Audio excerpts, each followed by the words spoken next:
প্রিয় ভিউয়ার্স, সকলকে শুভকামনা। আশা করি আপনারা ভালো আছেন। আমিও ভালো আছি আলহামদুলিল্লাহ। আজ আমি আপনাদের মাঝে নতুন একটি ভিডিও নিয়ে এসেছি যে ২০২৪ সালে বেসরকারি, বিশেষ করে বেসরকারি শিক্ষা প্রতিষ্ঠানের শিক্ষক কর্মচারীরা কে কত বেতন পাবেন সেই বিষয়টি নিয়ে আমি একটি হিসাব দাঁড় করিয়েছি। তো চলুন আমরা দেখি। তার আগে বলবো, যারা আমার এই চ্যানেলে নতুন এসেছেন তারা আমার চ্যানেলটি সাবস্ক্রাইব করবেন এবং পাশের বেল আইকনটি অন করে রাখুন। পরবর্তীতে ভিডিও ছাড়ার সাথে পেয়ে যাবেন। চলুন আমরা ভিডিওটি দেখি। প্রিয় ভিউয়ার্স, আপনারা দেখতেই পাচ্ছেন যে ২০১৫ সালে জাতীয় বেতন স্কেলের একটি ইনক্রিমেন্ট তালিকা দেওয়া রয়েছে এখানে। এবছর অর্থাৎ ২০২৪ সালে আমাদের সপ্তম বছর পড়েছে ইনক্রিমেন্টের, অর্থাৎ ২০১৮ সালের জুলাই প্রথম ছিল, ১৯-এ ছিল দ্বিতীয়, ২০-এ ছিল তৃতীয়, ২১-এ ছিল চতুর্থ, ২২-এ ছিল পঞ্চম, ২৩-এ ছিল ষষ্ঠ এবং এবছর ২০২৪-এর জুলাইয়ে হবে সপ্তম বছর। অর্থাৎ ২৪-২৫ অর্থ বছরে বেসরকারি শিক্ষা প্রতিষ্ঠান শিক্ষক কর্মচারীরা কে কত বেতন পাবেন সেই হিসেবটি আমি দাঁড় করেছি। তো এখানে আমরা প্রথমে দেখব যে ১, ২, ৩ এইগুলি কোড বেসরকারি শিক্ষা প্রতিষ্ঠানে নেই। মূলত ৪ কোড থেকে বেসরকারি শিক্ষা প্রতিষ্ঠান প্রচলিত আছে, অর্থাৎ অধ্যক্ষ মহোদয়ের এটা ডিগ্রি কলেজ বা ডিগ্রি মাদ্রাসা, ফাজিল মাদ্রাসার অধ্যক্ষদের এই স্কেল ৫০,০০০টা স্কেল।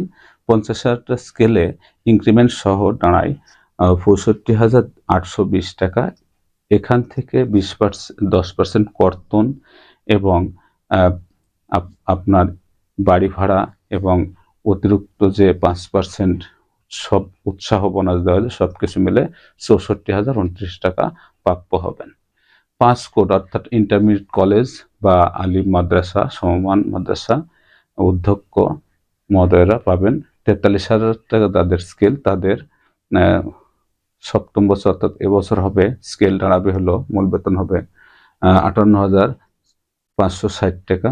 তো সেখানে বাদ ছাড় দিয়ে সবকিছু মিলে পাবেন ৫৭,১৩২ টাকা যদি সপ্তম ইনক্রিমেন্ট পেয়ে থাকেন। আর কেউ যদি প্রথম হয়ে থাকেন তাহলে প্রথম পাবেন, দ্বিতীয় হলে এটা পাবেন, তৃতীয় হলে এটা এইভাবে ঠিক পাবেন। তার সাথে আপনারা ১০% বাড়ি মানে কর্তন এবং তার সাথে ১৫০০ টাকা এবং অতিরিক্ত ৫% উৎসাহ বোনাস যোগ করলে আপনাদের পাওনা টাকা পেয়ে যাবেন। ৬ কোড অর্থাৎ সহকারী অধ্যাপক বা আলিম মাদ্রাসা বা ইন্টারমিডিয়েট কলেজের উপাধ্যক্ষ, তাদের স্কেল ৩৫,৫০০ টাকা। এই স্কেলে এবছরে ইনক্রিমেন্ট সহ দাঁড়াচ্ছে ৪৯,৯৮০ টাকা। তো এখানে সব কর্তন করা এবং যোগ করার পরে তিনি পাবেন হলো ৪৮,৯৮১ টাকা। তো এখানে যদি আপনার প্রথম বছর হয় তাহলে অবশ্যই ৩৫,৫০০ টাকা হিসেবে পাবেন। আবার তৃতীয় বছর বা যদি চতুর্থ পেয়ে থাকেন তাহলে এখানে ৪৩,১৭০ টাকা পাবেন। এক কথায় আপনি কততম ইনক্রিমেন্ট পাচ্ছেন সেটা হিসাবটা বুঝিয়ে নেবেন। তারপর সপ্তম অর্থাৎ মাধ্যমিক বিদ্যালয়, স্কুলের যারা মাধ্যমিক বিদ্যালয়ের যারা প্রধান শিক্ষক, তাদের এই স্কেলটি ২৯,০০০, এখান থেকে ৪০,৮৪০ টাকায় দাঁড়িয়েছে সপ্তম ইনক্রিমেন্ট সহ।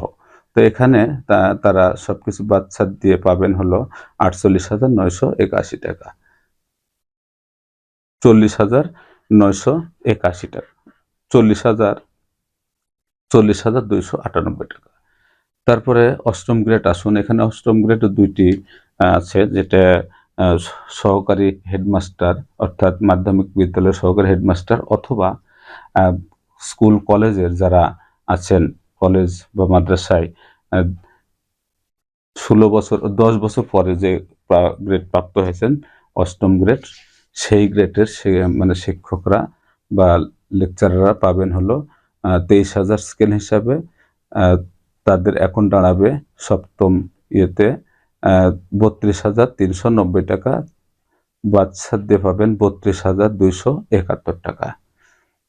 নবম গ্রেড, এটা সহকারী শিক্ষকদের সর্বশেষ গ্রেড এবং অনেকে অষ্টম গ্রেড পেয়েছেন। আর প্রভাষকদের শুরু গ্রেড, যেটা ২২,০০০ স্কেল, এখানে দাঁড়িয়েছে ৩০,৯৯০ টাকা।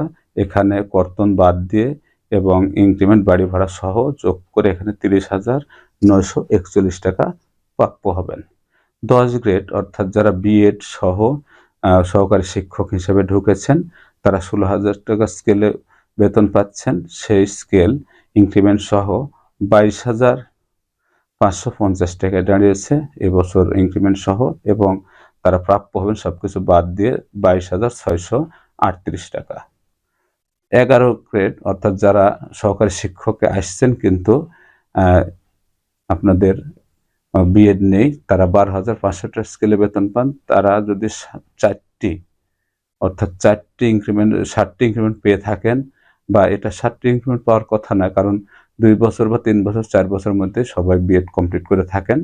তো তারপরে যদি কেউ এই স্কেলে আসেন বিএড না করে থাকেন তাহলে 17,620 টাকা আপনাদের বেতন স্কেল দাঁড়াবে এবং পাওনা হবে 18,358 টাকা। 12 কোড সচরাচর থাকে না, তারপরেও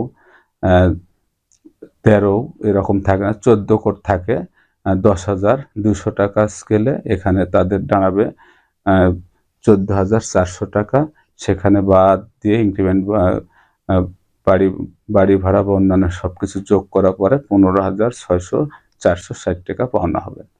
15 কোডে যারা 9,700 টাকা বেতনে ঢুকেছিলেন এবং ইনক্রিমেন্ট পেয়ে তারা দাঁড়াবেন 13,700, এবং সবকিছু বাদ দেওয়ার পরে যোগ করার পরে পাবেন 14,830 টাকা। 16 কোডে যারা আছেন তাদের বেতন 9,300 টাকা কোডে, এবং সেখান থেকে তারা 13,120 টাকায় দাঁড়িয়েছে এবং তারপরে 14,309 টাকা প্রাপ্য হবেন। 17 কোড অর্থাৎ 9,000 টাকা স্কেলে যারা চাকরি করেন তাদের 12,700 টাকা স্কেল দাঁড়িয়েছে এবং 13,678 টাকা প্রাপ্য হবেন। 18 কোড এখানে যারা বিশেষ করে এমএলএস অর্থাৎ চতুর্থ শ্রেণীর যারা, তারা 2টি ধাপ পেরিয়ে আসার পরে 8,800 টাকা স্কেলে দাঁড়ায় এবং সেখান থেকে ইনক্রিমেন্ট সহ এবছর দাঁড়িয়েছে 12,420 টাকা, এবং কর্তন শেষে তারা পাবেন 13,300 টাকা। 19 অর্থাৎ যারা প্রথম 8,200 টাকা 8,250 টাকা স্কেলে ঢোকেন, একটি ইনক্রিমেন্ট পাওয়ার পরে অর্থাৎ একটি টাইম স্কেল পাওয়ার পরে তাদের বেতন হয় 8,500 টাকা।